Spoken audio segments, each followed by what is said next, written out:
Welcome back, everybody, to another episode of Tidal Flooding Talk, brought to you by the New Jersey Coastal Coalition in partnership with our broadcast partner at Tri-X 57 News.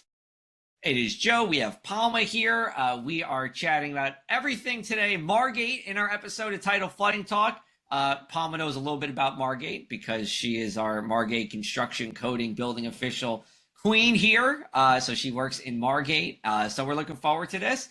Palma, summer is well, winding down, and then we get local summer, of course. What's going on? What's new? What's exciting? Doing anything fun between now and the end of summer? Well, I am trying to make it to the beach more now that Violet's a little older and she can actually enjoy it. What will our local summer be anyway, Joe? That's a good question. Generally we're looking to be above average, so that means some good days, I do believe. The rain situation, September is a pretty dry month for us with one huge exception, and that's whatever happens in the tropics. Minus any tropical activity, we're actually very dry. And if you remember, this isn't September, but October, we actually were dry pretty much. Well, actually, if you were in Margate, you were dry all October long. And most of New Jersey was dry all October long. We'll hope for some warmer days. We had a really rough start to our weekend weather to start off the summer up and down the shore. I do a shore summer weekend weather report card. It's my 8th year of doing it, and I gave all C pluses and D pluses until 4th of July. And then 4th of July was great. So we're gonna hope for some better weekends between now and Labor Day, and then of course as we get into our locals summer. All right, speaking of locals, we have one very notable local, I should say, the mayor of Margate himself, Mayor Michael Collins. He is on to talk to us about CRS, improving coastal resiliency, and all that good stuff. Mayor, thanks for coming on today. We appreciate it. Yeah, thank you for having me. You're welcome. So let's just start off with this summer, Margate. What's your favorite thing about being mayor in town this time of the year? Oh, I mean, that's tough because certainly this time of year, very crowded, a lot of people in town, a lot of changes from what Margate residents are used to. Sometimes when things are a little different, people get upset about some of those changes. But what I love most really is just the people and everybody outside and the activity. I am a runner myself, so I love running or riding my bike and seeing all the other people doing the same thing. So it just makes you feel good when everybody's out and active. Absolutely. I love, I don't live in a beach town. I'm close-ish, but whenever I get to the beach and go for, a nice walk, especially before 8 a.m., fantastic. All right, Palm, I'll turn it over to you. Okay. Well, hi, Mike. Glad to have you on the show. Yeah. I guess my first question would be, since taking office, what do you think you've learned about coastal flooding? Well, I think first and foremost that it's not going away. We live on a barrier island. I think there's, as much as we try to reduce flooding and try to handle all of the issues that we encounter, I think I've learned that it's something we're going to be dealing with forever, and it's something we're always going to have to work to try and reduce the effect for our residents and visitors. And that's never going to stop. And no matter, there's not one easy solution. If we could build Margate up 5 to 10 feet everywhere and make that happen overnight, that would be great. But we obviously know that that's not going to happen. So we have to take a lot of little steps and work to try to improve, in a lot of different ways. Sure. One of those improvements, of course, Margate, a member of the New Jersey Coastal Coalition. That's, of course, where we're doing our Tidal Flooding Talk show from, excuse me. As being part of the Coastal Coalition, what have you found most valuable about being part of this collection of towns? Well, I think, it certainly helps when you see what other towns are doing and get feedback and really have the resources to know how to handle it. Because, again, there's a lot of different ways to look at it. Flooding happens. Some people don't understand why and what we can do to prevent it. And I think, having a team and a network of people that are really working with the same goals in mind helps us achieve our goals. Awesome. What do you think the biggest challenges are in Margate when it comes to coastal flooding? Well, I think, with everything, kind of as I said, there is no one solution. So we have to look at this from a lot of different aspects. With flooding and with these solutions, obviously there's a financial impact. So we have to make sure any efforts we make, we are doing with fiscal responsibility and have the concerns of the residents in that regard. And we just have to make sure we're focused on projects that make sense and work for us. What might work in a neighboring town might not be the same issues we deal with in Margate. So I think, the challenge is that we have to, while we take advantage of the resources and the network we have and that we have through the coalition, that we really look at what our problems are and how to fix things, in Margate. Is there an example of something where, you have an issue, you look to another town, you saw what they're doing, you're like, that's great, but, this just isn't working for us. And then you came up with a different solution. Is there something that you think you could point to for that? I can't think of anything off the top of my mind that we've maybe done differently, but I think, some of the things we are looking at and some of the projects, we're engaged in now, a new pump station on Adams Avenue. We've been working with the DEP and Green Acres to try to find a location for that. Our Adams Avenue storm vault was our designated area, and we found that was not going to be viable. So we have to move that location. Really just, we have certain areas that are flood prone and see, a lot more flood damage than others. So really just focusing on those areas while, trying to have an overall, improvement for the entire town. Sure. Okay. How are we on time, Joe? Do we have to roll into a break? No, we got another 2 minutes. So let's Okay. go. Yeah. Okay. So I also wanted to talk about, obviously I work in the building department. So could you touch on building codes and how you think that maybe people perceive those and if they're working to help people improve flood-wise? Yeah, absolutely. So I think, the world changed in Margate after Sandy, and obviously FEMA changing building regulations and it really kind of changed the landscape of the homes that we see being built, and they're being built higher, and we continue to see increases in those base flood elevations. So that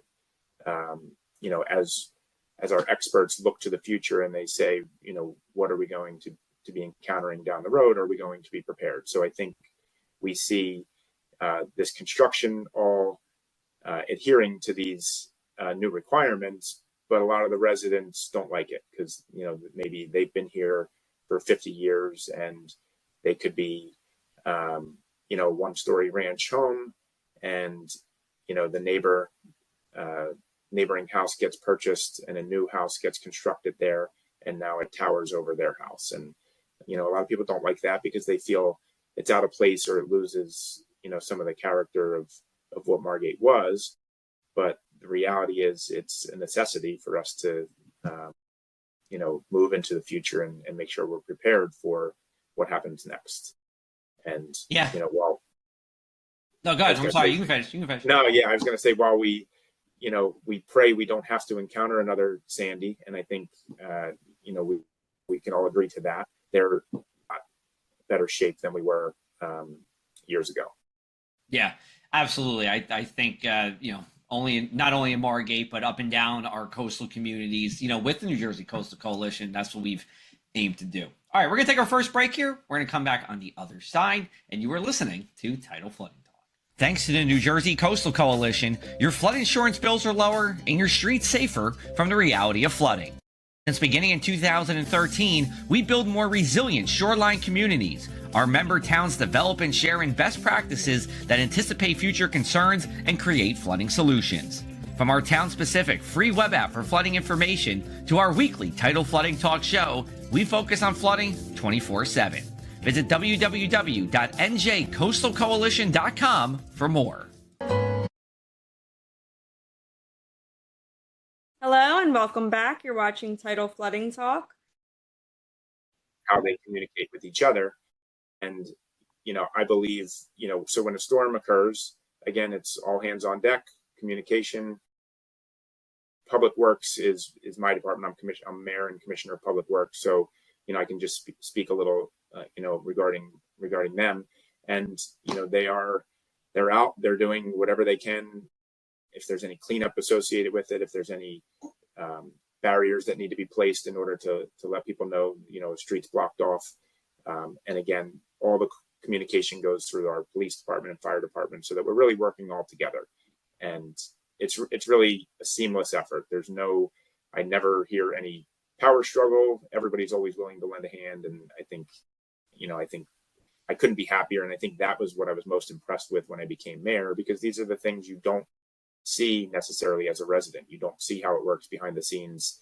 And really, I say I'm blessed because I walked into a situation where our departments run smoothly. We have great people, and they, they're accountable to their jobs, and they do, a great service to our residents. And I can attest to that too, because, even as simple as we had a complaint about a pothole come in like a few weeks ago, and I reached out to Public Works and it was fixed the next day. I mean, that's pretty good to say, with communication between departments. But that being said, what do you think these departments have learned after major flooding events such as Sandy? Well, I think one thing I'll say, unfortunately, is that a lot of people aren't prepared. So I think we'll get major flooding, and even if we know it's coming, like Sandy, we had plenty of notice that it was coming, evacuation orders, but people either still didn't vacate their home or didn't move their cars to higher land, and left them in flood-prone areas. So I think really what that helps our departments understand is that we just need to keep communicating and keep educating everybody so that they realize what the risks are and what they can do in case of an emergency. Many of our current residents might not have been here during Sandy, and maybe take for granted because they see a storm come through and they see that their street doesn't flood or they don't have an issue. But I think we all need to be prepared and hope for the best but prepare for the worst. And I think again, that comes down to communication and just making sure that we're relaying the proper information to everybody. Now, how do you think that Margate can improve with public outreach like that? Because I was driving home on a flooded day and I knew exactly which streets to take to get home because it's part of our lifestyle. But for people that are just visiting or maybe not as familiar, how do you think we could get the message to them? Yeah, so I think we talk about this often in department head meetings, just about all of our communication channels cooperating and working together. Social media is a big one. Everybody, I shouldn't say everybody, but most people have some form of social media, and a lot of people get their news and information from Facebook and Instagram, something along those lines. And newspaper and print media have been, reduced almost to nothing. So there's a lot of people that used to get their information that way, and they need to find new ways, to get the information passed from, a city like us to them. And I think, again, whether it be our website, our social media, phone blast if it's an emergency, things like that. These are things that, again, as long as we do it all in a collaborative effort and the same message is being pushed across all mediums, I think, that's an effective way. I just want to stay on that social media for a minute. In your time as mayor, have you focused on different social platforms? Do you find that there's one platform better than the other to get the word out? I'm always of the perspective you just got to blast the zone with everything. But, me personally, I have a bigger following on Facebook than I do everywhere else. Have you noticed anything like that in your time as mayor? So it's interesting. I'll call myself a young mayor, compared Yeah, that's fine. to my predecessor. And I many have more people gray think, hair than you do, I think. yeah, I'm starting to get a few. So, Okay. but most people think I'm, savvy on social media and things like that. I really don't do much personally. As far as the city, I promote the city, pushing things out on social media, and we have had an increased effort on Facebook and Instagram, and the response has been incredible. I think through both platforms. Um,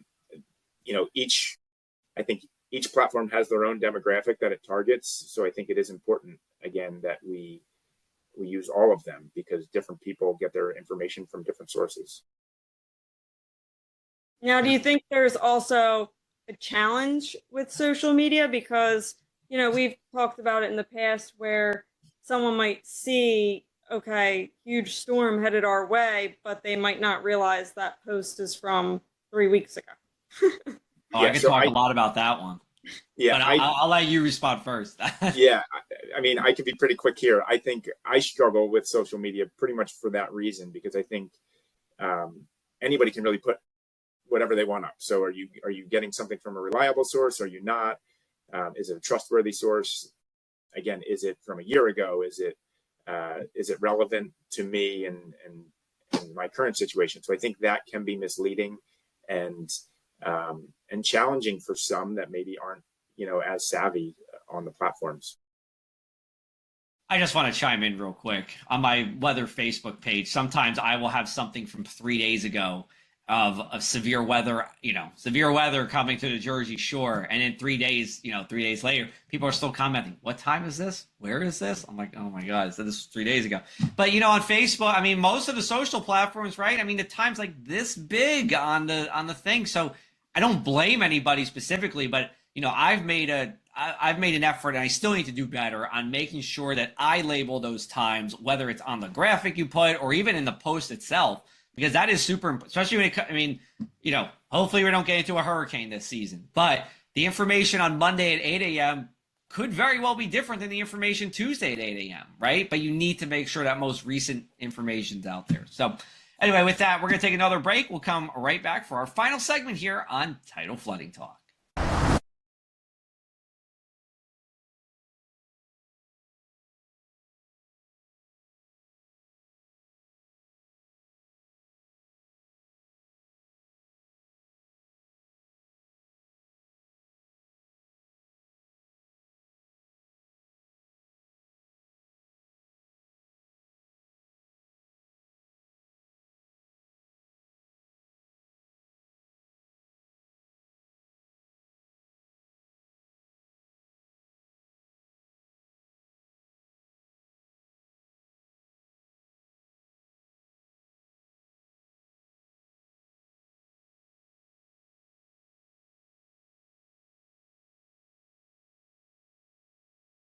Hello and welcome back. You're watching Tidal Flooding Talk.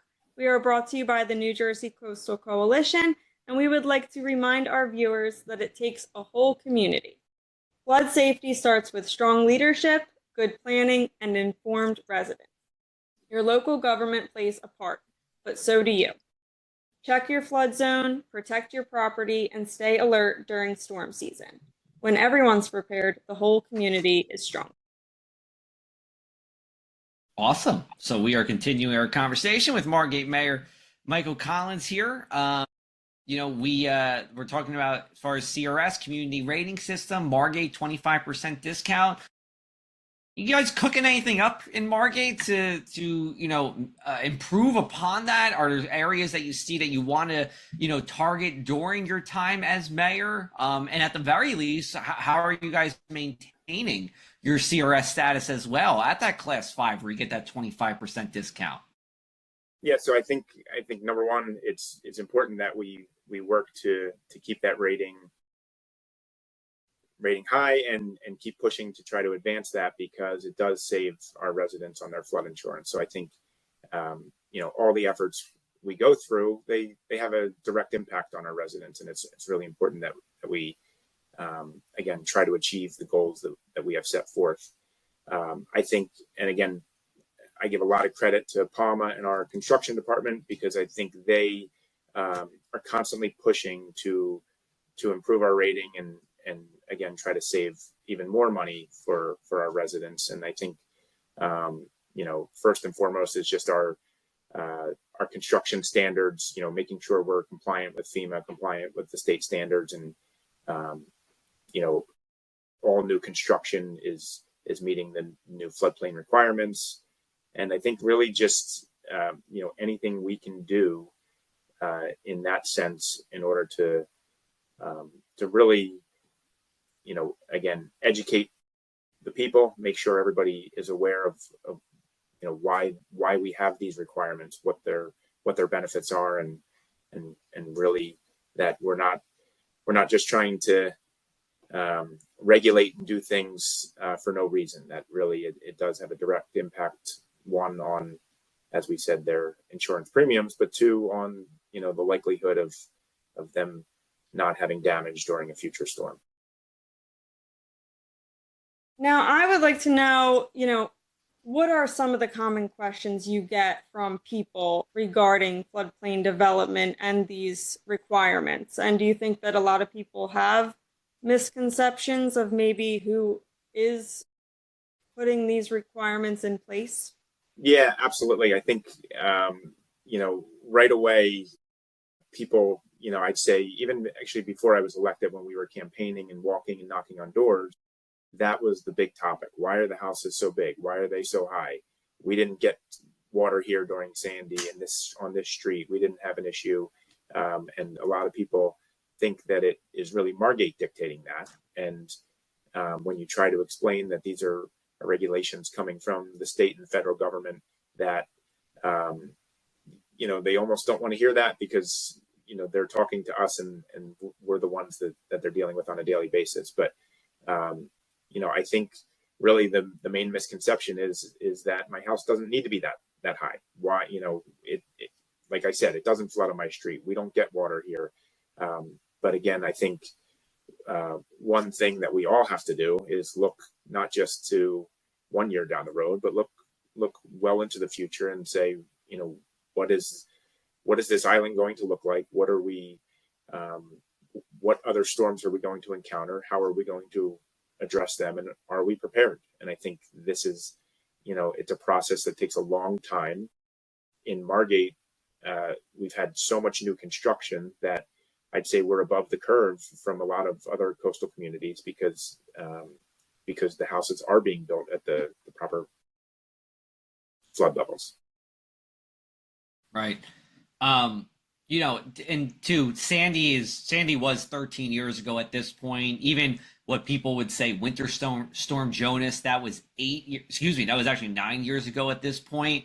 I have to imagine there's probably a good amount of turnover in the town of Margate. So I got a 2-point question. One, has there been a good amount of turnover in the past 9 or 13 years? And then secondly, with the people who are coming in, is it maybe something where, well, hey, I didn't live through these two storms because I was inland and now I'm at the coast. So your perspective on what can happen is just not there also. Yeah. So, I think there's not an easy answer to the faces coming in and the new people with these homes. I think what I see is there's a lot of new faces, but many of them have ties to Margate, and whether it be family or friends that brought them here and experience, whether that when they were kids, whether when they used to come here to the beaches. So I think a lot of the people do have some sort of history here, even a lot of the new homeowners that are coming. But I do agree. I think with everything in life, we have short memories, and that hasn't been something I've had to deal with, so they don't worry about it. When really, as a city and a leader in the city, one of the things that I tried to do from day one is really have a forward-thinking process, and really almost take a step back and say everything we do shouldn't just be for today. It needs to be, with a 5, 10, 20-year plan involved. And we, again, we do our department heads do a great job. We do our budgeting forecasts out far. We are always looking at projects that are down the road. And I think, it's important to say, I'll hear a lot of times, it's not broken, don't fix it. Well, it's not about what it is today. It's knowing what we know is going to come in the future. How can we prepare? So I think that's kind of been my approach. And again, that's not always easy for people to understand. And some people, they say, well, that's not something I'm concerned about. I don't like it. But I think, again, for the greater whole and the greater good into the future, we have to look that way. Right. I do remember you saying something like that at a meeting, the day that we stop investing in Margate's future is the day we're doing something wrong, or I don't know exactly what you said, but something along those lines. And I think that, Joe mentioned that a lot of people may not have been here for Sandy, but also, like you were saying, even if we were here, every year away from Sandy, people do tend to forget. So it's hard to have that balance of, you don't want to be scaring people all the time, like this is going to happen, but also we do have to be smart and stay prepared and continue planning for improving our coastal resiliency. Yeah, absolutely. Yep. All right. Well, great conversation here today. We're not done just yet. As we do at the end of every episode, we're going to do the one thing we can't stop talking about, tidal flooding or otherwise. We'll hand it off to Palma to kick it off for this week's edition. What do you got, Palma? Oh, come on. Do you want me to go first? You go first, Jeff. All right. I have this one cooking. So, and this is relevant to all three of us. We all live in a coastal county, of course. Atlantic City International Airport has a new airline in town, and they're flying to Florida. We now have Allegiant Airlines that's going to be based at Atlantic City International Airport, and they're flying to Fort Lauderdale, Sanford, Punta Gorda, and this one I like because I have a friend of mine who lives here, St. Petersburg, Florida. And that's going to start, I believe, on December 11th. So I am excited to have some more options at ACY Airport. ACY Airport, I feel like, is so underutilized, and I know it's not the airport's fault, but, if we get some more airlines there, I think that'd be great. So that's what I got. I'm really excited. Yeah, I mean, now I can't stop thinking about traveling, Joe. See, you always give me an idea of what I want to talk about here. I'm glad I could tee you up. Yeah, well, I think that, in summertime, it is you don't think about it as often because we have the wonderful weather here.